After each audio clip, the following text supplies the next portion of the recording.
So today's lesson we're going to look at stability. So why are we interested in stability in the atmosphere? Well, the stability of the air affects the weather that we encounter whilst we fly, and the stability of the air on a day-to-day basis dictates the weather itself. So it's the foundation of most weather and therefore the forecasts we're going to get as well. And what does stability actually mean? Well, it's going to be the departure of something from the norm. So if it's stable, it's going to move back. If it's unstable, it'll carry on moving. So we can see here, we've got a ball, its normal way up, and we've got a parcel layer. So if we create a trigger to that, we can see it starts to move, but it's going to return back to where it was, and therefore it's stable.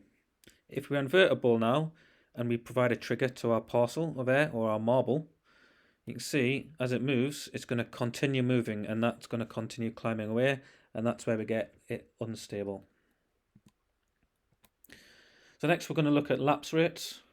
So what does lapse actually mean? Well, it's giving away, it's a decrease, it's a decline, it's something bad. So to think about when you're at school, nice hot day and you're looking out the window, your concentration lapses and your teacher tells you off for it. That's something bad. So IR's lapse rate, 1.98 degrees per 1,000 foot, and that's our standard atmosphere. So the first one we're going to look at is the dry adiabatic lapse rate. And ALAR means a change of state without a change of energy. So DLAR is the change of temperature with height of unsaturated air as it ascends and descends. It's always 3 degrees per 1,000 foot. It's reversible on the ascent and the descent. And just for the exam, sometimes they'll throw in one, change it into meters. It's 1 degree per 100 meters. Next one is our saturated adiabatic lapse rate, which is going to be 1.8 degrees per 1,000 foot. It's a change of temperature with height as saturated air ascends or descends. It does not change day to day, but does change with temperature. It's only reversible if there's no water being lost from the system, i.e. it's not rained. And it's 0.6 degrees per 100 meters. So we have a dry and a saturated lapse rates. Next one we have is the environmental lapse rate. It's a change of temperature with height actually observed at a given place of time, or as your OAT gauge changes as you climb. So looking on this graph here, we can just see the differences of 3 degrees, 1.8, isothermal, so it's temperature remaining consistent with height or increasing with height. You can just see the way it varies as we move around. So if our environmental lapse rate is less than the saturated lapse rate, therefore it's cooling down less, we can see it's going to be stable, therefore it's not going to go anywhere. If it's unstable, it's going to be greater than the dry adiabatic lapse rate. And if it's conditionally stable, it's between the saturated and the dry. It'll be stable if it's dry air, unstable if it's moist air.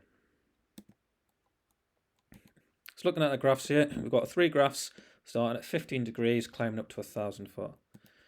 So on a saturated and dry, we'll have at 1,000 foot 13.2 degrees and 12 degrees respectively.